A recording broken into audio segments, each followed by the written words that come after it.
Saat ini kita hidup di zaman yang serba digital, di mana segala keperluan kita, kebutuhan kita, semuanya dipermudah dengan adanya kemajuan di bidang teknologi dan juga informasi, terutama di bidang ekonomi. Salah satu contoh transformasi di bidang ekonomi yaitu adanya ekonomi digital.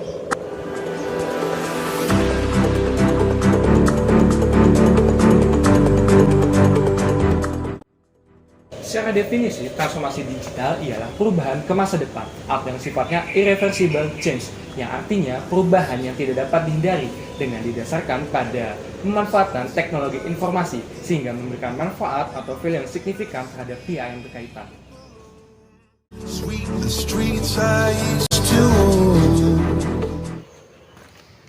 Tantangan perubahan gaya hidup ke era digital ini memerlukan dukungan serta kemampuan dalam pengembangan sistem informasi melalui aplikasi, antrian di bank, proses pembayaran, pembelian, serta transaksi keuangan kini bisa dilakukan melalui platform online.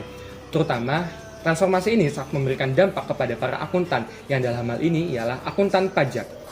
Perubahan seperti inilah yang menuntut para akuntan pajak untuk bisa menyesuaikan hukum dan standar yang berlaku, sehingga dari yang sifatnya manual menjadi digital.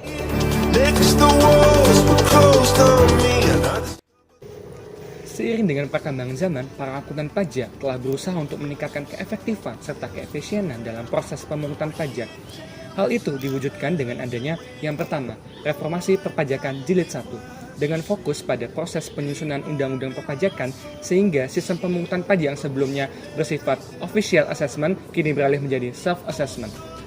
Yang kedua, adanya reformasi perpajakan jilid 2 pada tahun 2002, di mana dilakukan sebuah modernisasi pada kantor pajak dan terbentuknya LTO atau Large Tax Office sebagai strategi pemantauan penerimaan pajak, di mana mengumpulkan wajib pajak besar dalam satu administrasi perpajakan. Yang ketiga, adanya reformasi perpajakan jilid 3 pada tahun 2017 yang mencakup 5 pilar penting. Di antaranya terdapat pembaruan sistem informasi dan basis data. Sehingga perkembangan perpajakan lebih diarahkan kepada pelayanan digital, seperti adanya yang pertama adanya e-registration sebagai fasilitas pendaftaran, yang kedua adanya e-billing sebagai fasilitas pembayaran, dan yang terakhir adanya e-filing sebagai fasilitas pelaporan SPT. Pemerintah Indonesia sendiri telah merumuskan serta mendukung perubahan ke arah digital ini. Sedikitnya terdapat 5 dasar hukum yang membahas terkait hal ini, diantaranya sebagai berikut.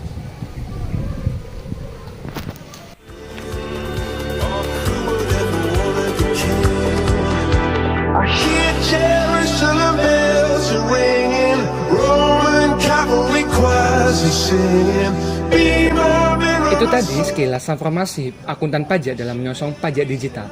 Dari sini kita bisa mengetahui bahwa transformasi dalam konteks saat ini merupakan sebuah keniscayaan, yang artinya kondisi di sekitar kita berubah secara drastis dan tidak dapat dikendalikan, serta tidak ada cara yang bisa kita lakukan selain bertransformasi untuk menyesuaikan dengan perubahan-perubahan yang ada. Begitupun dengan para akuntan pajak yang harus bisa beradaptasi dengan regulasi-regulasi yang ada, karena yang pastinya perpajakan akan berjalan secara dinamis mengikuti kebutuhan serta kondisi yang ada saat ini. Jadi, transformation or die.